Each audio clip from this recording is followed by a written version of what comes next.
Welcome back to the WHHI-TV Daily News. Heather Rath is still with me, and we're going to switch gears and we're going to talk about the governor's race because it's kind of heating up a little bit. We've got several people with their hats in the ring and several more maybe that are perimeter, kind of floating out there. Yeah. So let's start with who has actually officially set. So we have our Attorney General, Alan Wilson, who is very much a friend to the Lowcountry. He's well known in our area. He's been our Attorney General for a long time. He's Joe Wilson's son, who's Congressman Joe Wilson, who actually used to have part of our district. For those that are, way back in the day before CD1 got redistricted. And Alan, great guy, married to Jennifer, and a lot of people in our area know Jennifer as well. She's a cancer survivor. She's an amazing woman and mother. So Alan is a very strong contender, and I do a lot of work with Alan. He has done a ton of work with the opioid settlement funds, which is so important and so amazing. And just he just keeps on going after it and churning after it and getting those settlement funds coming into the state. And he has a lot of different passion projects, and so again, a great governor contender and somebody for everybody to look at on the Republican side. And I'm going to do Republicans first, then I'll do Democrats. Okay. So after that, we of course have Josh Kimbrell. He is a senator.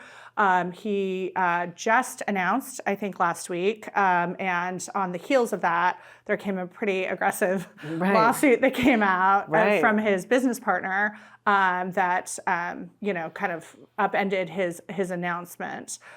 So that should be interesting moving forward. Kind of keep our eye on that and see what happens there. Yeah. And it was he owns an aviation company, and so there's some misuse of funds that are being alleged against him. So that's a really interesting one. But again, I know Josh, and again, great person.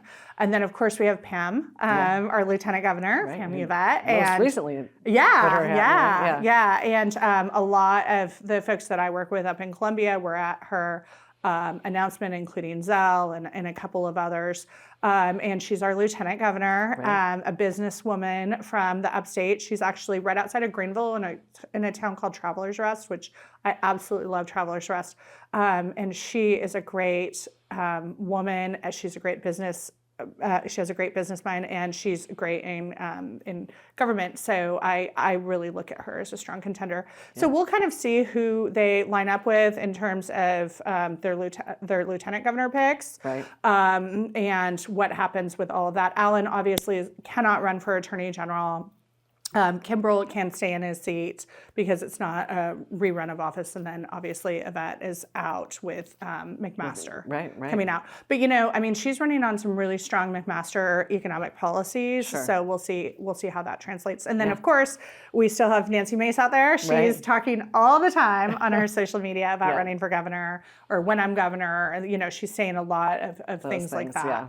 And there's been some chatter about some of our delegation down here running, but none of that's coming to fruition. Okay. And some of the other reps in the York County area running, but that's been all quashed. So I think we're seeing that shape up. What we are seeing on the Democratic side is Jeremiah Johnson. He is out of the Columbia area.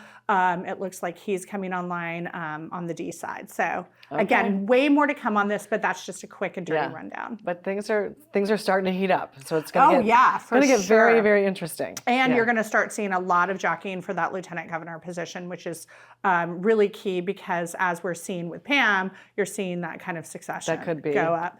And it's all about that Trump endorsement.